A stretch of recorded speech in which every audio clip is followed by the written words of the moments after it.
તાજા સમાચાર તમારી ભાષામાં મેળવવા માટે ડાઉનલોડ કરો ગુજરાતી મિડ ડેની એપ। 15 दिन हुए थे, मुझे हिप रिप्लेसमेंट सर्जरी हुई थी। बहुत डबल माइंडेड था। जिंदगी में जो बड़े परिवर्तन होते हैं उसके लिए कोई ना कोई माध्यम बनता है। सभी इस काबिल है। अगर कोई हारेगा और जीतेगा भी तो उन दोनों का फासला बेहद कम। अगर कोई छोटा भी आपको बड़ी सीख दे रहा है उसका सम्मान करो, यही बात मैं लोगों को कहा करता था। तो क्या कुछ कहेंगे अपनी जर्नी के बारे में? मैं कहूँगा कि मैंने 4 हफ्ते की जो जर्नी की है, मैं पहले जब गया था तो मेरी फिजिकल कंडीशन बहुत ख़राब थी। आपने सब देखा, मैं व्हीलचेयर पे वहाँ पे चल रहा था। 15 दिन हुए थे, मुझे हिप रिप्लेसमेंट सर्जरी हुई थी। बहुत डबल माइंडेड था। डॉक्टर्स ने कहा जाना चाहिए, नहीं जाना चाहिए, लेकिन उसके बाद भी मैंने जाने का निर्णय किया। मैं थैंक यू कहना चाहूँगा मेकर्स को, जियो सिनेमा को, एंडेमॉल को, जिन्होंने वाईकॉम 18 को, जिन्होंने मेरी मदद की वहाँ पर। और जब मैं घर में गया तो मुझे ऐसा लग रहा था शायद मैं 2 दिन रहूँ, हफ्ते भर रहूँ, लेकिन 4 हफ्ते वहाँ पर बिता के आया हूँ। बहुत कुछ सीख कर आया हूँ, बहुत कुछ सिखा कर आया हूँ।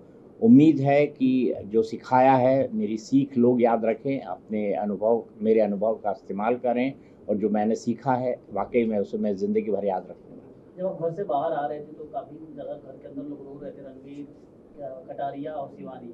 तो सबसे ज़्यादा इमोशनल अटैचमेंट किसके साथ आपको हुई है?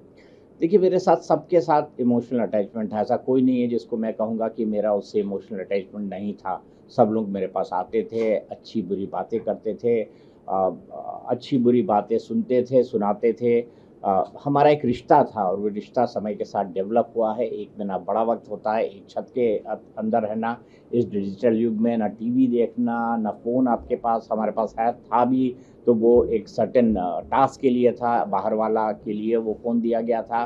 तो ऐसी परिस्थितियों में कोई रह सकता है, हम तो इसके बारे में, मैं तो इसके बारे में सोच भी नहीं सकता कि बिना टीवी पे न्यूज़ देखे मैं रह भी सकता हूँ या नहीं रह सकता हूँ। लेकिन ये 1 महीने का वक्त हमने साथ में गुजारा है। मुझे ये लगता है कि मैं वहाँ पर ट्रॉफ़ी जीतने नहीं, दिल जीतने गया था, और ट्रॉफ़ी जीतना मेरा मकसद कभी था ही नहीं। मैं दिल जीतने गया था, और वाक़ई मुझे अब ऐसा लगता है कि मैं वहाँ पर कई दिल जीत कर आया हूँ।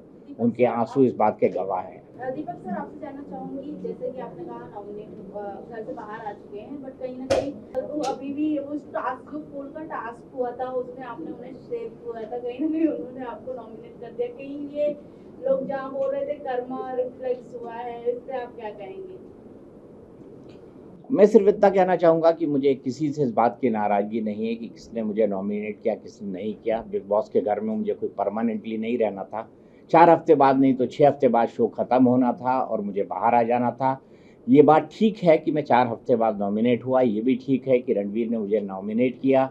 मैं सिर्फ इतना कहना चाहूँगा कि रणवीर ने जो किया, हमारी ज़िंदगी में जो बड़े परिवर्तन होते हैं उसके लिए कोई ना कोई माध्यम बनता है। रणवीर भी मेरे लिए माध्यम बने, इससे ज़्यादा मैं उसके बारे में कुछ नहीं सोचता। हाँ, अगर कोई कर्मा की बात कहता है तो मैं कहूँगा कि ये मेरे अच्छे कर्म हैं कि मैं इस विपरीत हालात में भी बिना किसी बड़ी मुसीबत के बिग बॉस में एक महत्वपूर्ण महीने बिता कर आया हूँ, और मैंने वहाँ से काफ़ी कुछ सीखा है।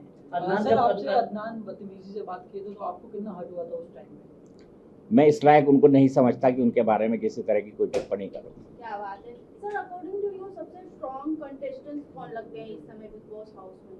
मेरे ख्याल से बिग बॉस के घर में इस वक्त जितने भी लोग बचे हैं वो लोग बड़े काबिल हैं। जो अच्छा खेलेगा वो जीतेगा, और मुझे लगता है सभी इस काबिल है। अगर कोई हारेगा और जीतेगा भी तो उन दोनों का फासला बेहद कम होगा। सर, आपने रिश्तों की बात की, कहीं न कहीं वही आपके बाहर आने का कारण नहीं बना। तो क्या आपको नहीं ऐसा लगता है कि आपकी जर्नी जो 4 हफ्तों की रही है वो और लंबी हो सकती थी? बिकॉज़ आपको चाहने वाले काफ़ी लोग थे, बट रिश्तों ने आपको डुबा दिया।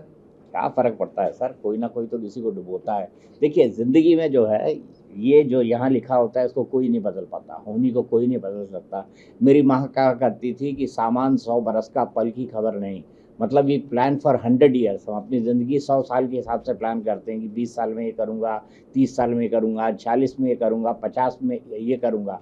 लेकिन क्या हमारी ज़िंदगी में अगले पल घटने वाला होता है, इसकी हमें खबर नहीं होती। दीपक सर, आपसे जानना चाहूंगी, जिस तरीके से हमने आपकी जर्नी देखी है बिग बॉस हाउस में, आपका हर किसी से अच्छा बॉन्ड रहा है। बाहर एल्विश और फैजू की काफी फाइट हो रही है अदनान और कटारिया को लेकर, क्या जेन्युइन फाइट होती है उन दोनों के बीच में हाउस घर के अंदर? मैंने ये देखा नहीं, इस पर मैं कोई टिप्पणी नहीं करना चाहता। बट आप उनके साथ में रहे हो, क्या आपको अदनान और मुझे नहीं कटारिया- पता, मुझे नहीं पता कि कौन फैजू है कौन क्या है, मैं उस पर कोई टिप्पणी नहीं करूँगा। बिग बॉस के हाउस में भी आए थे। मैं नहीं था उसमें। सर शिवानी के साथ जैसा उसकी भाषा को लेकर घर में बात होती है, आपके साथ काफी देखा गया कि आप बैठती थी, आप समझाते थे, तो कैसा उसका भाषा है या स्वभाव है, कुछ बताना चाहेंगे? रियल जो आपने अनुभव किया। स्वभाव से बहुत सरल है, थोड़ी ज़्यादा बोलती है, ज़्यादा मजाकिया है, लेकिन उसको गलत लोग उसकी भाषा के कारण समझते हैं। मुझे ये लगता है कि जैसे इलाके से आती है, वो उत्तर प्रदेश का एक ऐसा इलाका है जहाँ कई भाषाओं का और बोलियों का मिक्स बोला जाता है, वहाँ की लैंग्वेज इसी तरीके की है। तो मैंने यही लोगों को समझाने की कोशिश की, मैंने यही एके को भी बताने की कोशिश की थी वीकेंड का वार में। और मेरा ये मानना है कि शिवानी समय के साथ बदली है, सीखी है, और ये उसकी व्यक्तित्व में भी जल्दी दिखेगा। सर, अब अरमान मलिक फैमिली से भी काफी क्लोज रहे हैं, पायल सबसे पहले घर से निकल गई हैं और कृतिका अभी भी बनी है। ऑडियंस के अकॉर्डिंग देखा जाए तो कृतिका कुछ नहीं कर रही है, पायल सबसे ज्यादा स्ट्रॉन्ग बताई जा रही है। आपको क्या लगता है कृतिका और पायल में से कौन सा स्ट्रॉन्ग था और किसको घर में रहना ज्यादा डिजर्विंग था? मैं ऑडियंस क्या सोचते हैं क्या नहीं सोचते इसके हिसाब से किसी को वैल्यू जज नहीं कर बट सकता। आपके अकॉर्डिंग आप क्या देखते हैं, दोनों के बीच में सबसे ज्यादा कौन स्ट्रॉन्ग था? मेरे हिसाब से दर्शक इसके बारे में डिसाइड करेंगे। सर कटारिया के साथ जिस तरह रणवीर के साथ झगड़ा होता था और दोनों की विशाल के साथ थी, तो उस पर आप क्या देखते हैं, कौन सही था कौन गलत था, कुछ अपना? मैं किसी को सही या गलत नहीं कहूँगा, मैं तो सिर्फ लोगों को ये कहता था कि अगर कोई बड़ी उम्र का है उसका सम्मान करो, अगर कोई छोटा भी आपको बड़ी सीख दे रहा है उसका सम्मान करो। यही बात मैं लोगों को कहा करता था और ज़्यादातर मौके पे लोगों ने, मेरे हाउसमेट्स ने, फेलो हाउसमेट्स ने इस बात को सुना है। सर, कौन सा ऐसा कंटेस्टेंट था जिसके साथ आप रिश्ता नहीं रखना चाहेंगे? मुझे ऐसा कोई नहीं।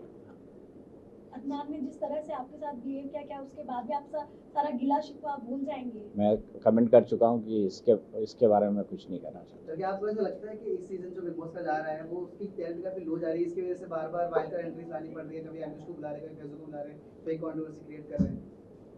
यार ओटीटी की टीआरपी कहाँ आती है मेरे भाई, शब्द तो सही सोचो। आपने कहा था कि शिवानी से मिलने जाएंगे उसके घर, तो अब जाऊंगा बिल्कुल जाऊंगा।